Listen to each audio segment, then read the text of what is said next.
be featured in the newspaper also? This is basically a talk lane interviews. This is all on videos on our social media. All right, great. So today we have Dr. G. Vizir Raj, who's a training consultant in supply chain management, and with a background as being a writer for the New Straits Times, as well as featured in the Star as well. So we have a very interesting day today in this forum. So we'd like you to add, I guess, to the. I realize that there's seems like not many people are in a supply chain management, and we have these institutions, organizations locally and regionally, and also from the UK, who specialize in procurement. And not many people see that as a something to be certified, but it seems like the world trend is such that we're becoming up there where it's probably for transparency, there's for many different reasons. What is your take on this? You're the expert. Tell us, Doc. Definitely. Now, from the feedback from the speakers on the area of supply chain management, it is very obvious that as far as Malaysia is concerned, it is something that is very new to many organizations and individuals. Rightly put by one of the speakers from Hong Kong, IPS, says that what it takes to make it international, it's not about the organization, it's the individual, the professionals. Are they rightly qualified to be in the industry to promote supply chain management? And today, of course, with the globalization and internationalization of businesses, it takes supply chain to reach out to the entire global situation, whereby businesses today are not very much focused on the domestic markets. They would like to expand. One great success story is, of course, China. Today it's notably known as the factory of the world. You name it, we make it. How did that happen? Ever since China becoming a member of World Trade Organization in 2001, the entire landscape of supply chain changed. Here you find that USA outsourced the entire manufacturing to China. And since then, China's FDI has been the largest among the members of World Trade Organization. So therefore, I would say it takes the supply chain management, the supply chain itself, whereby it brings about the business to what they call at a global level.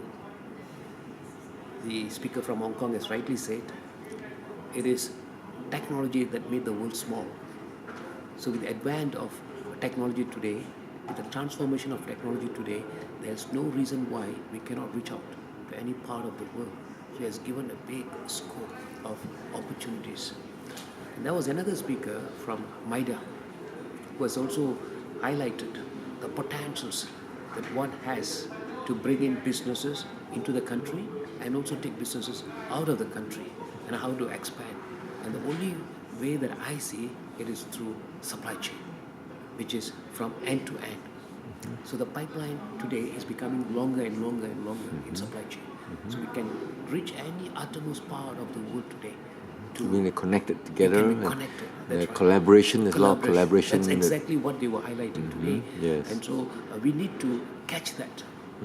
And unfortunately, not many today seeing that picture for us. And recently, I also presented a paper in Mart Trade as a trade accelerator, how companies need to see beyond the domestic market. Opportunities are bound. But what is a way to go out to do that international trade today?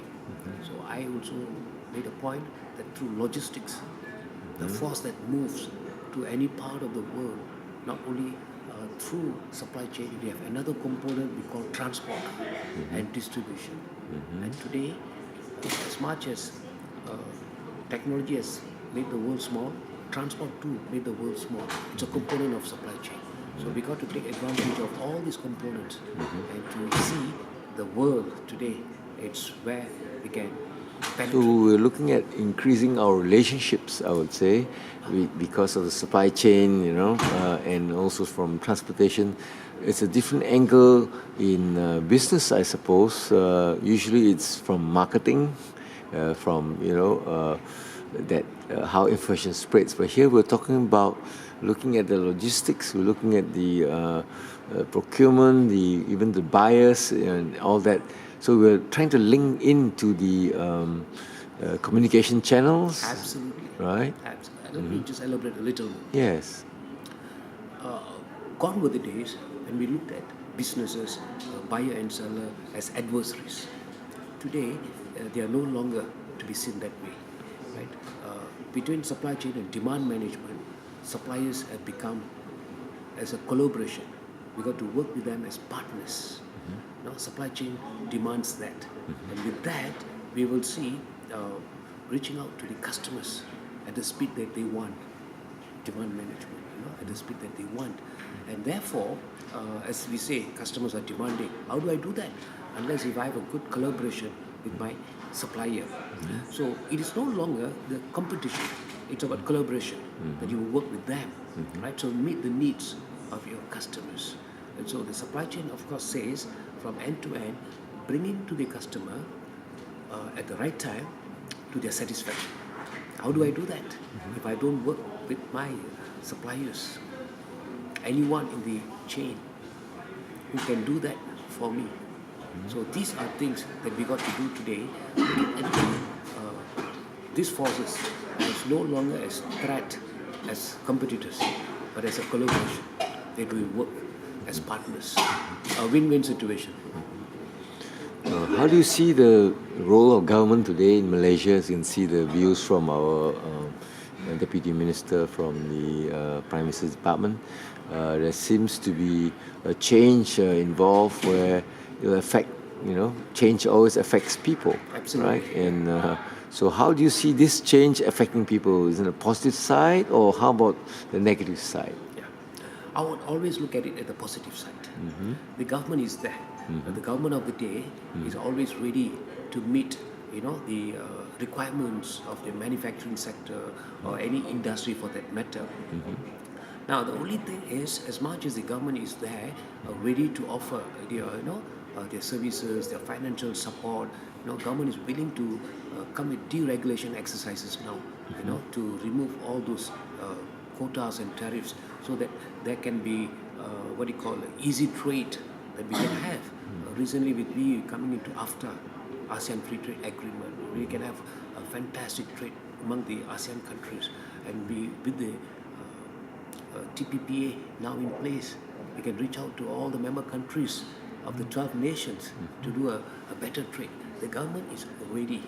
The question is, are the industries prepared? As I mentioned earlier, today it takes technology and also digital technology today, very advanced. But how many industries in Malaysia are going into that? Otherwise, although we are very close to becoming a developed nation status, which is very near, and are we prepared for that? Which calls for your transformation into technology, information technology, digital technology. As we can see, most of the developed nations are already way ahead. So it seems like developed nations, I think education is a very big part of, how this information is disseminated to the people. Yeah. So over here, do you see the need for increased education or about the system that we have? This is adult education, or how young do you go down to start this going? I mean, the kids play with technology today and the apps. How do you see this knowledge being spread out and to allow people to change? It requires knowledge, right? Agreed. Now, what happens is people in the organization, people in the industries, and they have been very comfortable wherever they are. They have learned their job, their skills have acquired in a very traditional manner, and they are very comfortable. But what I would say is, to be competitive enough today in the business or international trade and things like that, one of the things that can add value is, of course, technology. Now, what I can say is the government today has come up with lots of educational incentives through Human Resource Development Program, HRDF, today, inviting individuals to come and participate in programs and trainings, and many have come up as a manager, a rank and file, but there's something that's lacking. They may be experienced person in the industry, he's in a position to teach, but we are not taking him back into the classroom to start all over again. I can give you some training in relation to your job that you can do better, and you can perform better. You can turn around in your organization. You can bring these ideas into your subordinates, and they can improve, the organization. So now I'm looking at this, that today the government is giving all the necessary support, and individuals must have that realization that I need to become a professional in this area, and my experience alone is not sufficient. Therefore, I need some classroom Yes, education. I see they talk about certification. Exactly. So there's things like that where you can turn them to become professionals, Yeah. higher education. So this is what we call the traditional way of education, right? Certification to give us a stand. Any comments about that? Is there any other way or alternative if you do not have a certification? Now, certification is to certify somebody that is a knowledgeable person in an industry. That's what it is. Now, I cannot just certify you because of your background in the industry, but you got to demonstrate your knowledge. That. Yeah, how do you do that? Yeah, okay. One is, of course, producing results, and also to acquiring the knowledge of what you have learned. A certificate is not just given you like that, but you got to be sitting and learning of something. Right? Unfortunately, many in the Malaysian context are not reading. Very less people read. I mean, there are lots of materials, a lot of information. There's a flood of information. Absolutely. Right. And people don't have time for that. Just because they have a little knowledge on something, they just work on that. But there are many innovative ways how they can be very innovative and creative in bringing things. But that can be only done if they can acquire, such knowledge, information from reading books. There's ample, materials in the market. And I subscribe to the philosophy that one can be only better that if you can become, you master, through knowing more, through reading and learning. Okay. Continuous education. Absolutely. Leads- I'm one. I'm one. I did my master's when I was 44. Okay. I did my doctorate when I was 52. Well, that's very encouraging. And so the theme is continuous improvement, All the right? time, all the time. Apply that to the industry as well as to individuals, Individual. right? By the very fact that I acquired this knowledge through my acquiring my masters and my doctorate. I've gone around the world to do teaching on supply chain management as far as Saudi Arabia, as far as Egypt, as far as Jordan, as far as Dubai, Doha, Bahrain, China, India, and recently I just got back from Harare, Zimbabwe. Wow.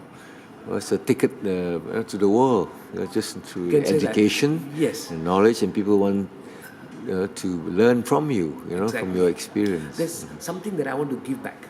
Whatever that I've acquired through my learning and my acquiring of knowledge, I want to just give it back to the people who are, thirsting for that knowledge.